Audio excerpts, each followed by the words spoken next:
จานาผ่องแผ้วสมสร้างกุศลภิกขุสังฆะเข้าอยู่หน้าฝนปริมณฑลอารามผ่องแก้วปั้มเปงเมตตาศีลาผ่องแผ้วทะลงธรรมพุทธะจุมหมู่ศรัทธาจนาจนะก่อสาขับไว้เอาบุญกินตานพร่ำพร้อม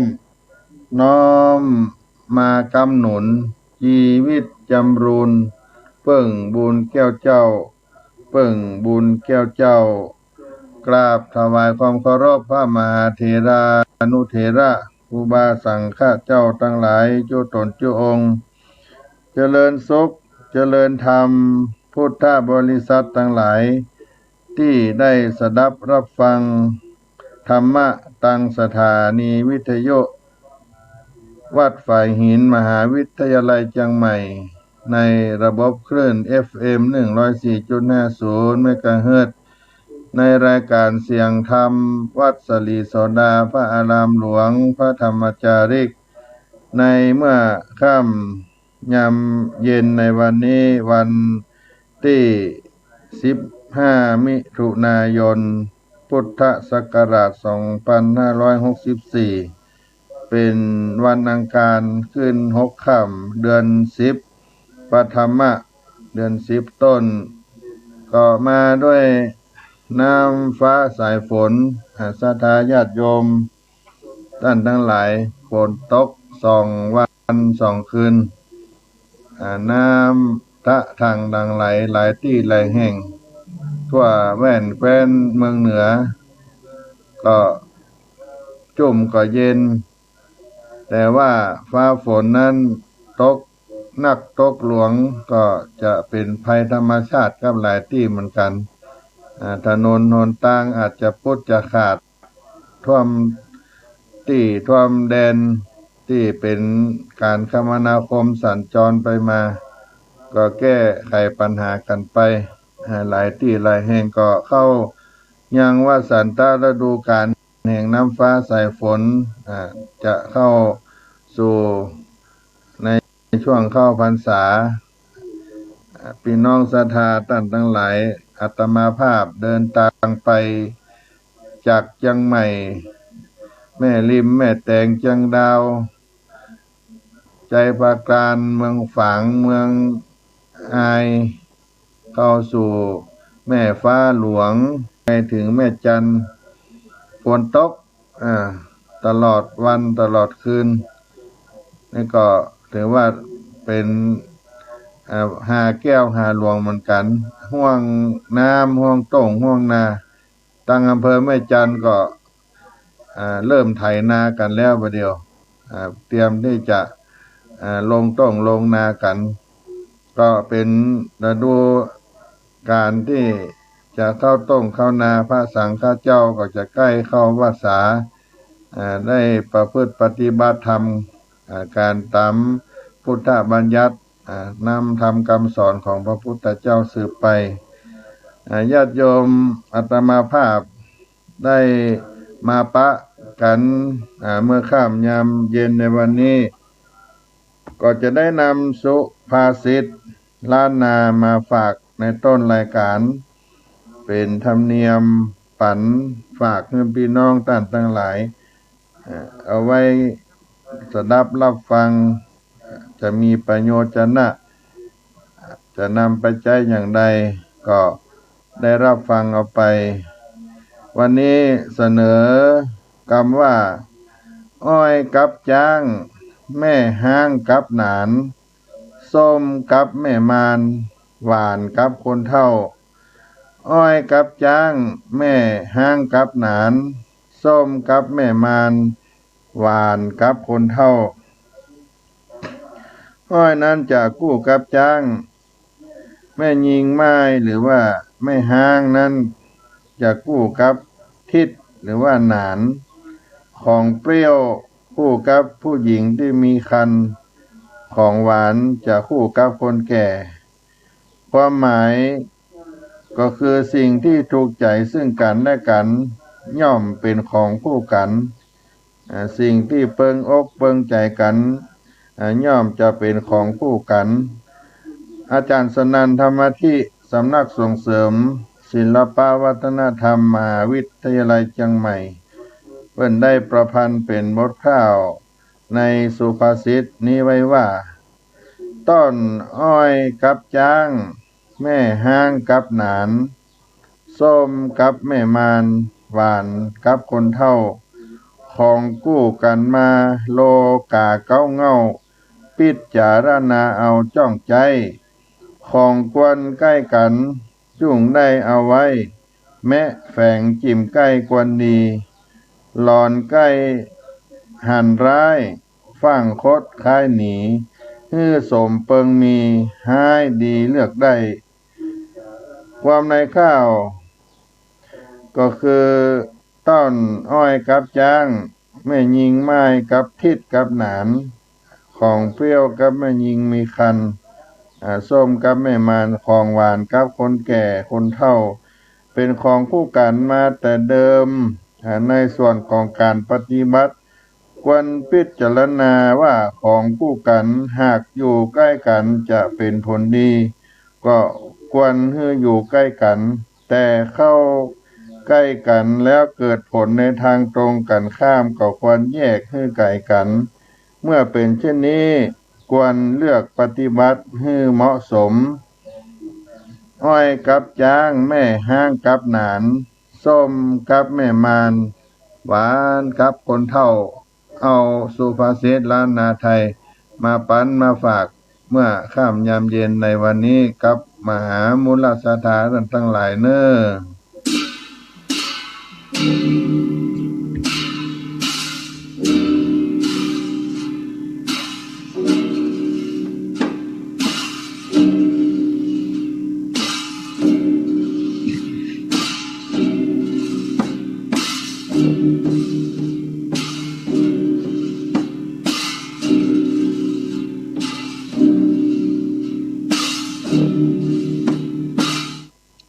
ญาติโยมท่านสาธุชนทั้งหลาย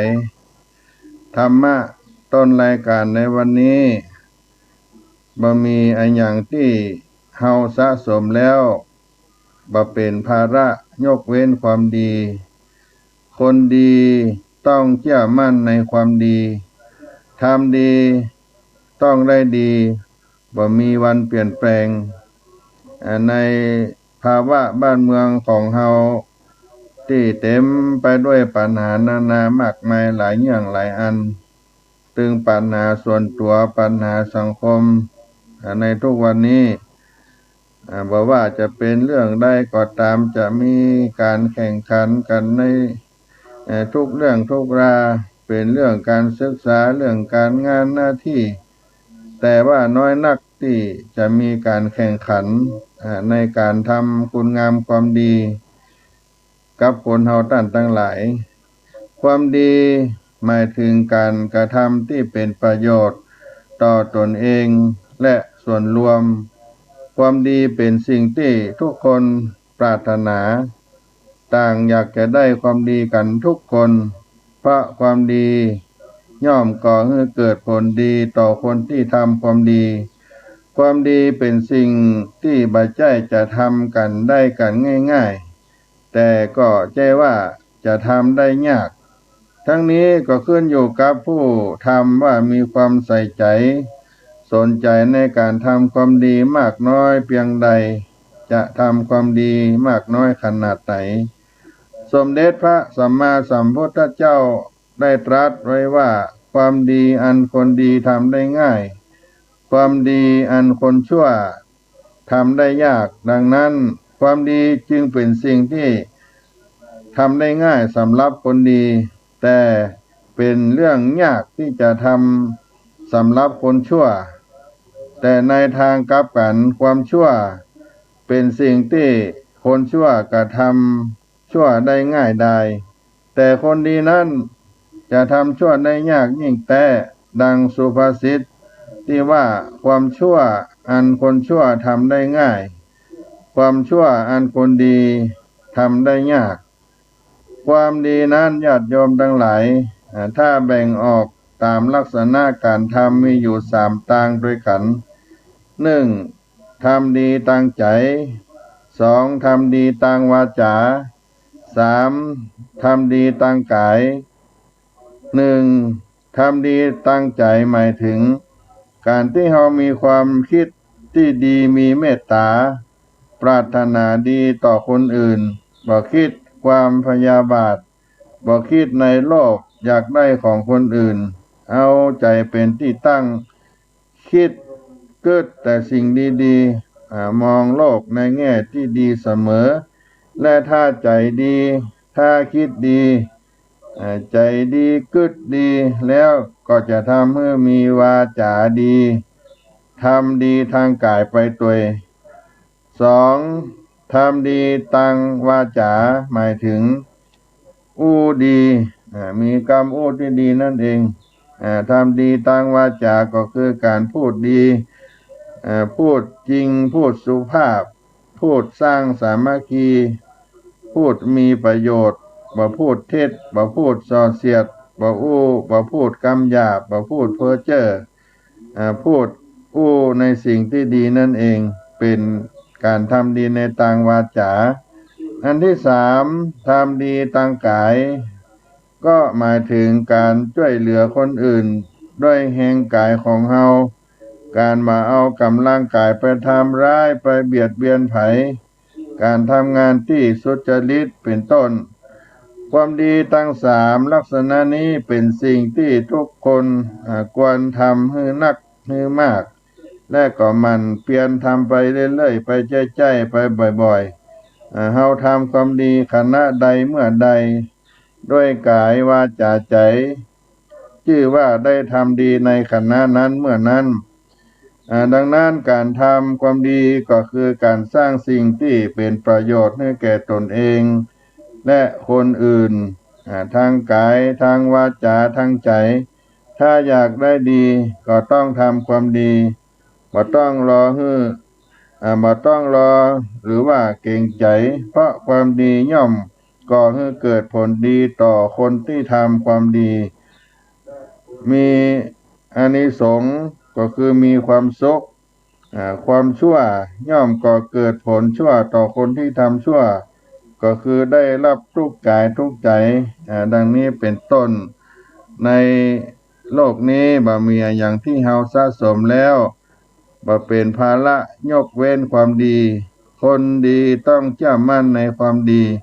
ทำดีต้องได้ดีบ่มีวันเปลี่ยนแปลง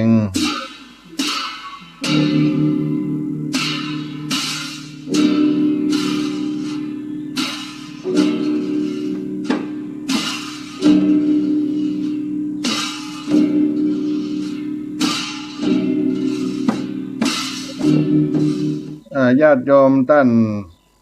สาธุชนทั้งหลายกล้าของคนนั้นมีอยู่ที่ผลของงานกล้าของคนมีอยู่ที่ผลของงานทุกชีวิตที่เกิดมาบนโลกนี้ต้องทำงานเนื่องจากการทำงานเป็นเครื่องมือเลี้ยงชีวิตและทำให้ชีวิตมีคุณค่าจึงมีกรรมเปรียบเปยที่น่าใส่ใจไว้คือคุณค่าของคนอยู่ที่ผลของงานเฮาทำงานหยังคุณค่าของเฮาก็คือผลลัพธ์ของงานที่เฮาทำใครที่มีความสนุกกับการทำงานนั้นคือคนที่มีความสุขอย่างที่น่าอิจฉาการทำงานเพื่อประสบความสำเร็จนั้นก่อนอื่นเราต้องรู้ก่อนว่าจุดหมายปลายทางหรือเป้าหมายในชีวิตการทำงานเราเป็นอย่างไรก่อนมิฉะนั้นเราจะบ่สามารถไปถึงจุดหมายปลายทางได้นั้นการเลือกงานทำหรือกำหนดจุดมุ่งหมายในการทำงานต้องคำนึงถึงว่าแท้จริงแล้วเราต้องการอย่างในชีวิตบนพื้นฐานความชอบหรือความใฝ่ฝันของตนเองงานนั้นถึงจะได้ไปสวยงามสิ่งที่เราทำด้วยใจฮักคือสิ่งที่ดีที่สุดซึ่งอาจจะบ่ใช่งานที่ให้ผลประโยชน์กับเรามากที่สุดก็ได้เมื่อเรารู้แล้วว่าเราชอบงานอันใดชอบงานอันหยัง ก็เริ่มลงมือด้วยการกำหนดจุดหมายปลายทางหรือความสำเร็จงานให้ชัดเจนวางแผนอย่างรอบคอบแล้วก็ตัดสินใจมุ่งไปที่ทางนั้นที่ทางเดียวและที่สำคัญที่สุดจะต้องมีความภาคเพียรพยายามความมุ่งมั่นมีเป้าหมายเด่นชัดต้องมีความอดทนยืนหยัดจนกว่าจะประสบผลสำเร็จเพราะทุกความสำเร็จที่ยิ่งใหญ่มักมีปัญหามีอุปสรรคเป็นเพื่อนร่วมทางของเฮาเสมอความเพียรคือความบักบั่นความกล้าแข็งความพยายาม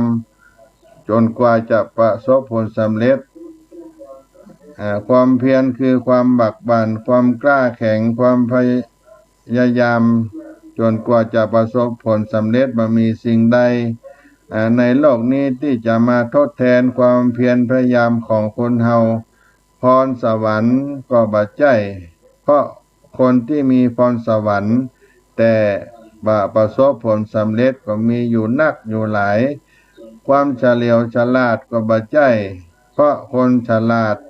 ที่ปราศจากรางวัลก็มีการกล่าวถึงและเปรียบเทียบมากมายการศึกษาเรียนรู้เพียงอย่างเดียวก็บ่ใช่เช่นเดียวกันเพราะโลกนี้บุคคลที่เก่งเฮียนแต่ถูกสังคมรังเกียจเดียดฉันก็มีอยู่นักอยู่หลายความพยายามและความมุ่งมั่นต่างหากที่ทำให้คนมีความสามารถได้ทุกประการตามที่ใจมีความปรารถนาในระหว่างการเดินทาง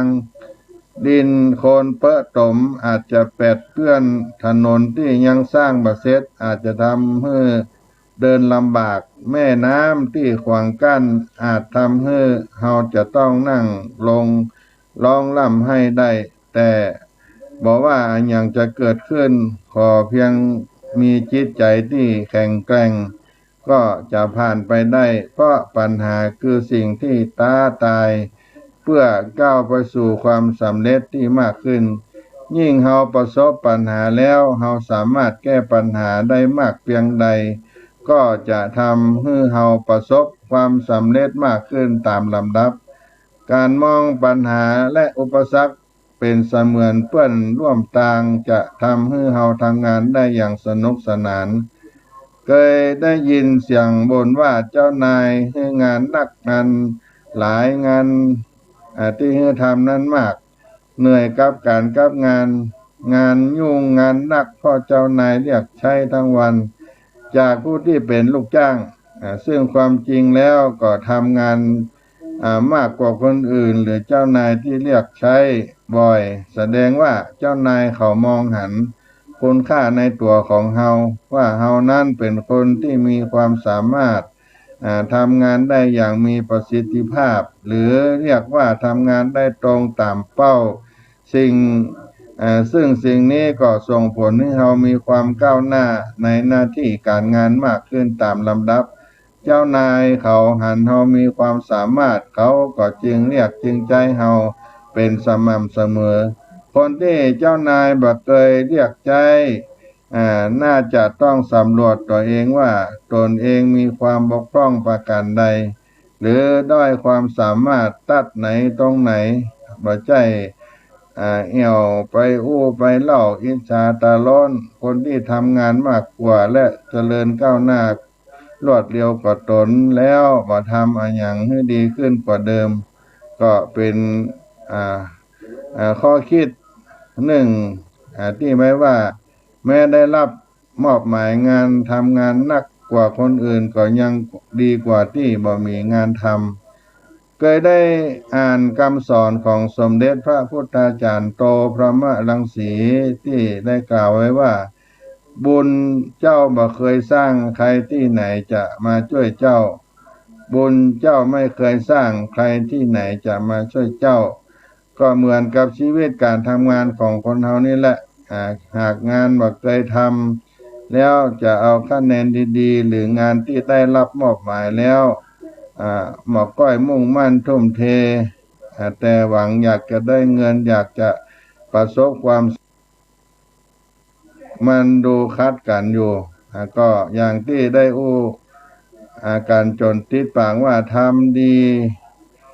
ได้ดีทำชั่วได้ชั่วขยันทำงานก็มีเงินขี้เกียจทำงานก็อยู่ที่เดิมหากเฮาขยันทำงานเต็มความสามารถของเฮาผลงานที่ออกมาก็จะมีประสิทธิภาพตามที่เฮาได้ทุ่มเทไปแน่นอนลำบากจนเหงื่อออกทางทุกกลุ่มคนดีกว่าขี้เกียจแล้วยากจนน้ำล้นออกทางตา ค่าของคนอยู่ที่ผลของงานผลงานก็คือสิ่งที่เราทำได้เมื่อเปรียบเทียบกับเป้าหมายที่เราวางไว้ตั้งแต่แรกลองมาคิดดูแล้วงานบ่ได้หมายถึงผลงานทีเดียวมันหมายถึงสิ่งที่แสดงออกมาทั้งหมดจากการกระทำของคนสิ่งที่แสดงออกมามันมีค่ามีประโยชน์ นั่นก็คือคุณค่าของชีวิตงานคือชีวิตชีวิตคืองานบรรดาลสุขทำงานให้สนุกเป็นสุขเมื่อทำงานเป็นธรรมะมาฝากมาปันเมื่อค่ำยามเย็นในวันนี้กับท่านที่ได้สดับรับฟังเสียงธรรมพระธรรมจาริกวัดสลีโสดาพระอารามหลวงอัตมาภาพพระครูปัญญาสังฆการท่านพระครูพรหมินทร์ ได้มาพบกันเมื่อค่ำยามเย็นในวันนี้น้อ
ญาติโยมท่านสาธุชน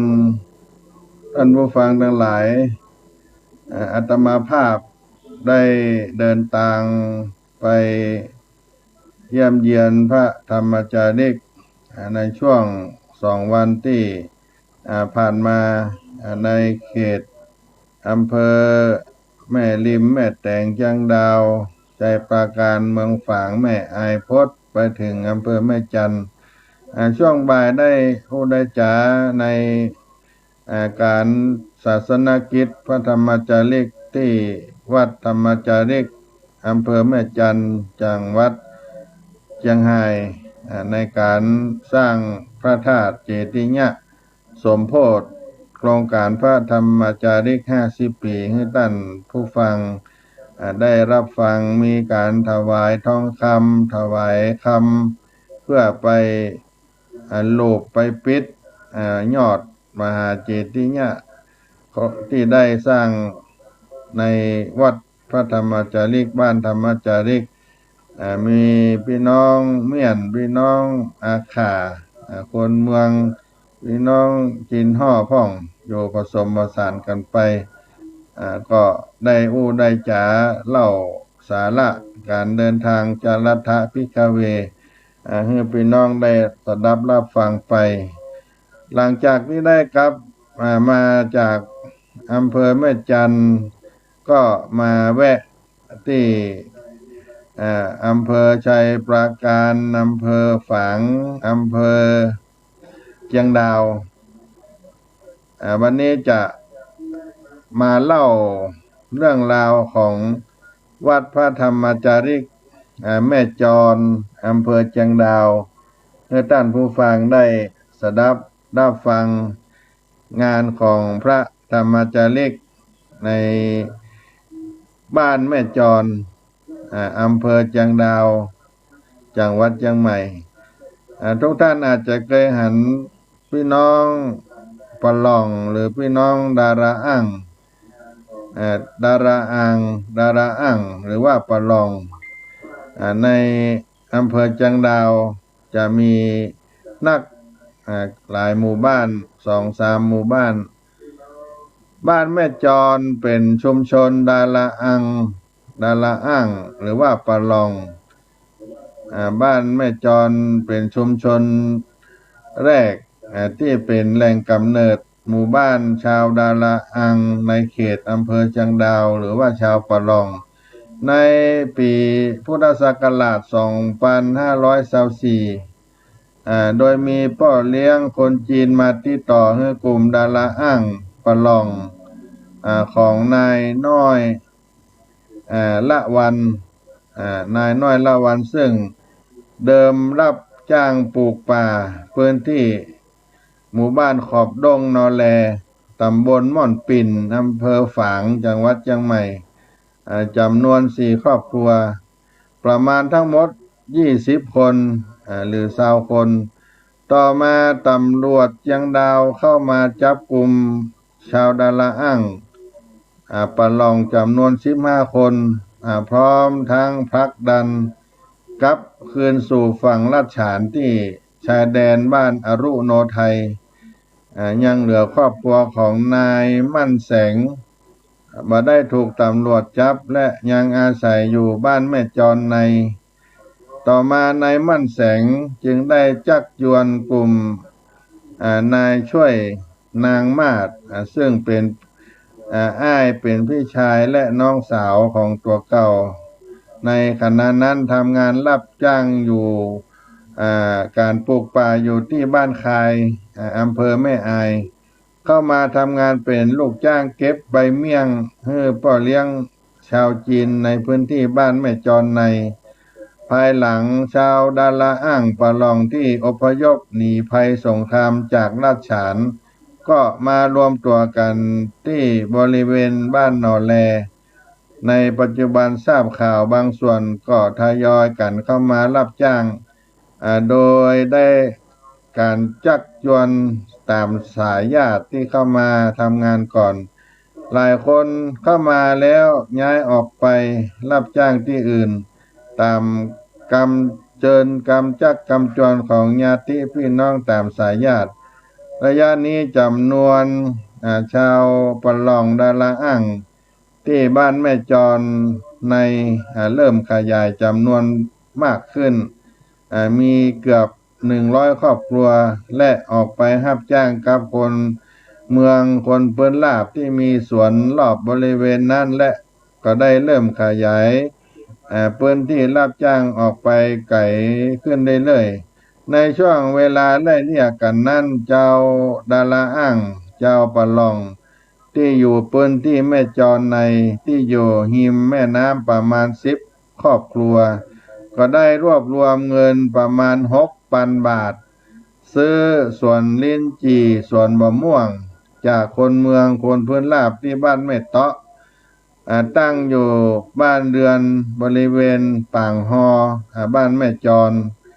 เนื่องจากจำนวนประชากรเพิ่มมากขึ้นครอบครัวที่ย้ายมากลุ่มแรกได้แก่นายลีจองคำนางมากจองคำนายเสาจองมงนายไอจายจองเอนายส้วยมานินนายนันหมอเมืองนางมิอูจัลลา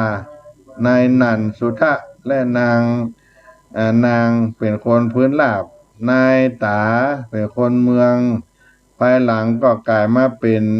แม่จรเป็นหมู่บ้านแม่จรจนถึงปัจจุบันที่มาอยู่ปางฮอหรือว่าแม่จรปัจจุบันนี้โดยเป็นกลุ่มใหญ่ในปัจจุบันนี้ย้ายมาจากแม่จรในเข้ามาอยู่ปางฮอเป็นบ้านแม่จรในปัจจุบันนี้หมู่บ้านแม่จรตั้งอยู่หมู่ที่11ตำบลเจียงดาวอำเภอเจียงดาวจังหวัดเชียงใหม่เป็นย่อมบ้านของหมู่บ้านแม่เตาะบ้านแม่จรได้ตั้งหมู่บ้านมาตั้งแต่ปีพุทธศักราช2532ในอดีตบ้านแม่จรนั้นตั้งอยู่ทางทิศตะวันออกของหมู่บ้านของหมู่บ้านในปัจจุบันเรียกว่าบ้านแม่จรในโดยมีพี่น้องชาวไทยภูเขาอาศัยอยู่รวมกันหลายเผ่าที่แม่จรในมีกะเหรี่ยงมูเซอร์ปะลองแต่มานานได้มีเจ้าหน้าที่ป่าไม้เข้ามาทำการย้ายหมู่บ้านออกมาอยู่ต่างนอกเนื่องจากในบริเวณนั้นเป็นแหล่งต้นน้ำและเป็นเขตป่าสงวนซ้ำยังมีสัตว์ป่าคุ้มครองอาศัยอยู่มากมายอาจจะส่งผลทำให้ทรัพยากรธรรมชาติทั้งมวลทั้งหลายนี้ได้ถูกทำลายไปได้หมู่บ้านแม่จรมีผู้นำคนแรกคือนายบุญจองคำจากนั้นมีชาวบ้านย้ายครอบครัวตามออกมาจนถึงปัจจุบันชาวบ้านส่วนใหญ่เป็นชาวปะล่องหรือดาราอ่างเป็นชาวไทยที่มาจากลาดฉานซึ่งชาวปะล่องนี้มาจากพื้นที่อำเภอฝางจังหวัดเชียงใหม่ปัจจุบันบ้านแม่จรได้มีการขยายตัวเป็นชุมชนใหญ่บ้านแม่จรประกอบด้วย3กลุ่มชาติพันธุ์คือ1มูเซอร์หรือลาหู2พื้นลาบเป็นคนเมืองซึ่งเป็นกลุ่มน้อยๆและชาวปะลองดาราอ่างเป็นกลุ่มใหญ่มี48หลังคาเรือนประชากรทั้งหมด237คนเป็นป้อใจ123คนเป็นแม่หญิง114คนทั้ง3กลุ่มตั้งบ้านอยู่ระหว่างลำห้วยบริเวณที่เป็นพื้นที่ชุมชนอาศัยและก็บริเวณที่ทำกินอยู่รอบชุมชนประมาณ6ถึง700ไร่ชุมชนบ้านแม่จรตั้งอยู่ระหว่างในเขตป่าสงวนแห่งชาติป่าเจียงดาวพ.ศ. 2516กับอุทยานแห่งชาติศรีล้านนาพ.ศ. 2536นี่เป็นประวัติของบ้านแม่จรและกรรมการหมู่บ้านที่บริหารกันในทุกวันนี้ก็มีนายบุญช่วยอุทัยผู้ใหญ่บ้านแม่เตาะเป็นที่ปรึกษานางสาวเกตการจำปีผู้สชบ้านแม่จรเป็นที่ปรึกษา นายจันจมปูเป็นประธานนายอินนายอินคำจองอูเป็นรองประธานเป็นประชาสัมพันธ์หมู่บ้านนายมาศตาย้อยรองประธานเป็นผู้ช่วยนายจทีจทอเป็นเฮรัญยิกนายนันหมอเมืองเป็นประธานสำนักสงฆ์บ้านแม่จรนายสิงหะธรรมใจเป็นกรรมการศิลปวัฒนธรรมประเพณีหมู่บ้านแม่จรและนางนิมละย้อยเป็นประธานกลุ่มแม่บ้านนางคำจองอูเป็นประธานกลุ่มเยาวชนสตรีนายจามคำเหลืองนายลีจองคำนายชัยทัศน์วูยือนายบุญเวชยาสมนายทัศน์มานินเป็นเลขาในหมู่บ้านได้ทำการบันทึกการงานต่างๆนี่ก็เป็นประวัติของหมู่บ้านแม่จรที่อาตมาภาพได้ไปก็เพราะว่าเป็นแหล่งที่ตั้งของวัดพระธรรมจาริกในอำเภอจังดาวบ้านแม่จรนี้เปิดเป็นวัดพระธรรมจาริกเป็นการเผยแพร่พระพุทธศาสนาแก่พี่น้องชาวไทยภูเขาบ้านปันหล่องมูเซอร์และก็คนเมืองในความเป็นมาของวัดพระธรรมจาริกหรือว่าอาสมพระธรรมจาริกบ้านแม่จรนี้วัดพระธรรมจาริกแม่จรได้ก่อตั้งเมื่อปีพุทธศักราช 2544 จากที่ชาวไทยภูเขาชาวปันหล่องดาละอั่งได้มาก่อตั้งถิ่นฐานอยู่ในบ้านแม่จรซึ่งเป็นชาวไทยภูเขากลุ่มหนึ่งที่มีความเคารพเลื่อมใสในพระพุทธศาสนาเจ้าบ้านได้ร่วมรักษาสามัคคีแบ่งศาลาธรรมศาลาบำเพ็ญบุญไว้ในหมู่บ้านหนึ่งหลัง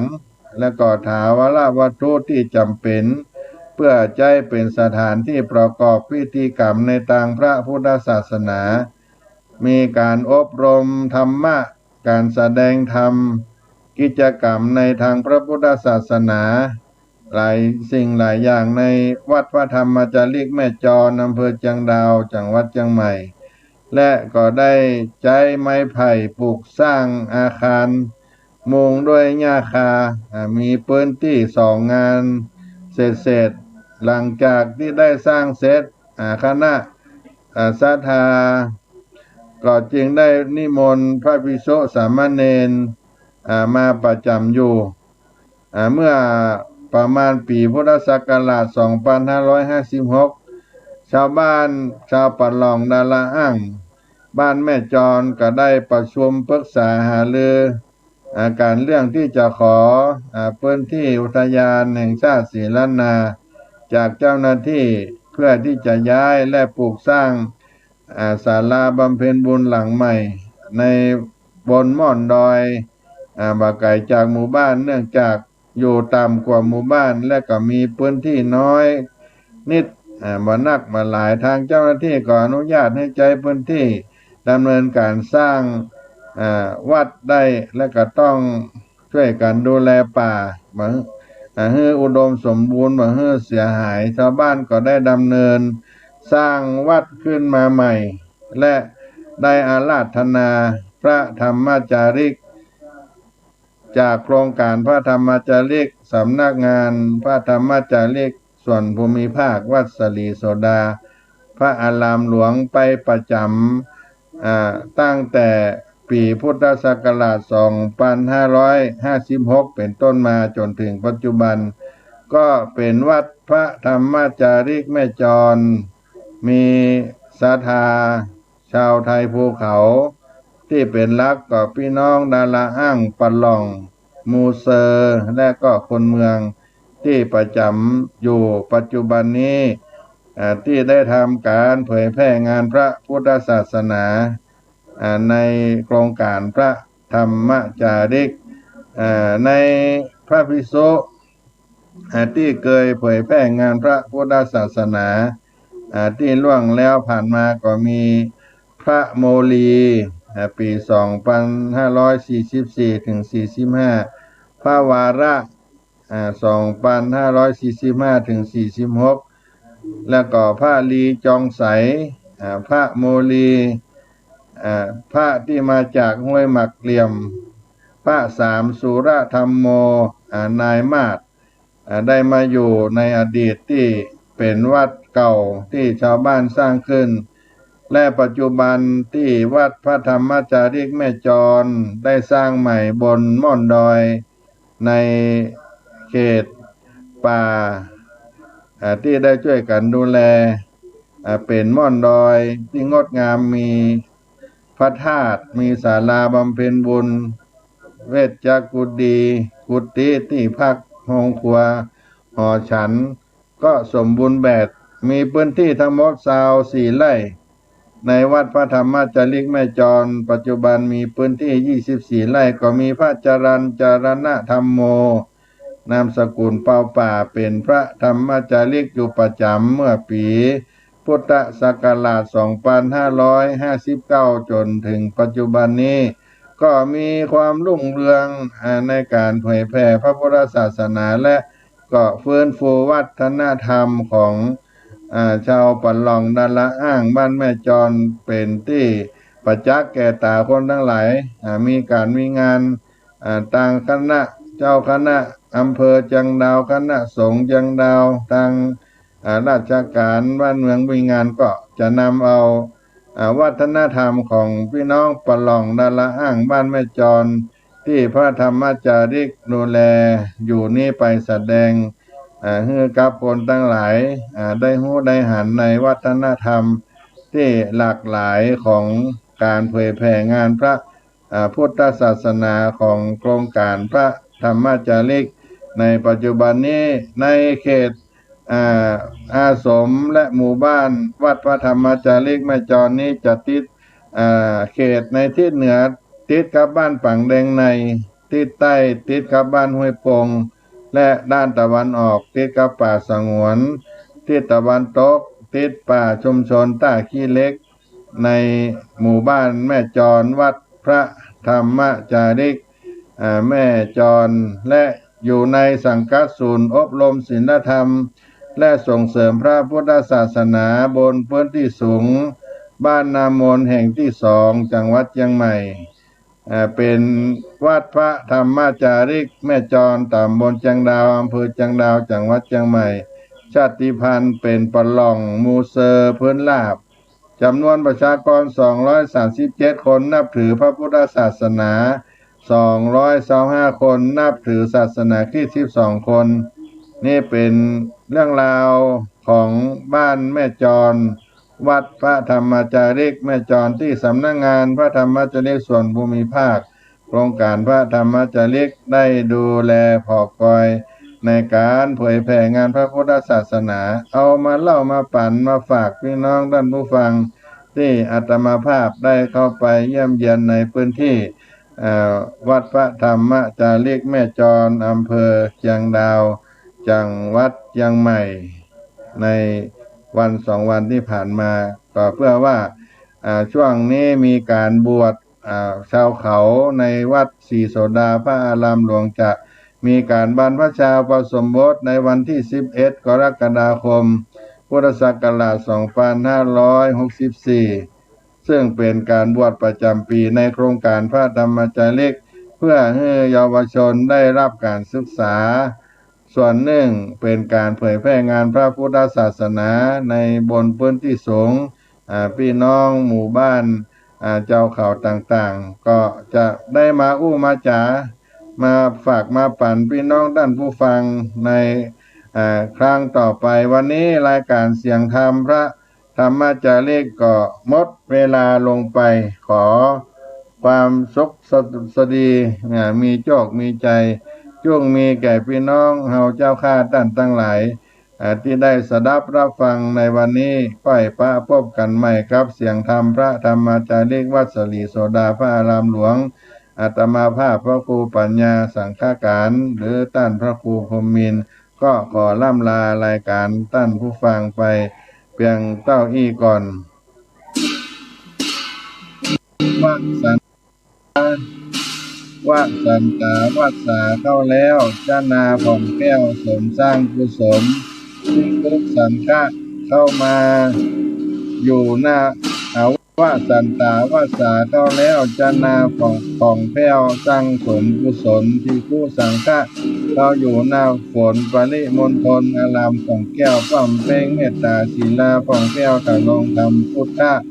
โจมโมสาธาจนาจนะก็สาขับไว้เอาบุญกินตันความพร้อมน้อมมากำเหมือนชีวิตจำรูนเพิ่งบุญแก้วเจ้าเพิ่งบุญแก้วเจ้าจัตตาโลธรรมาวัฏันติอายุวันโนสุขังปะลัง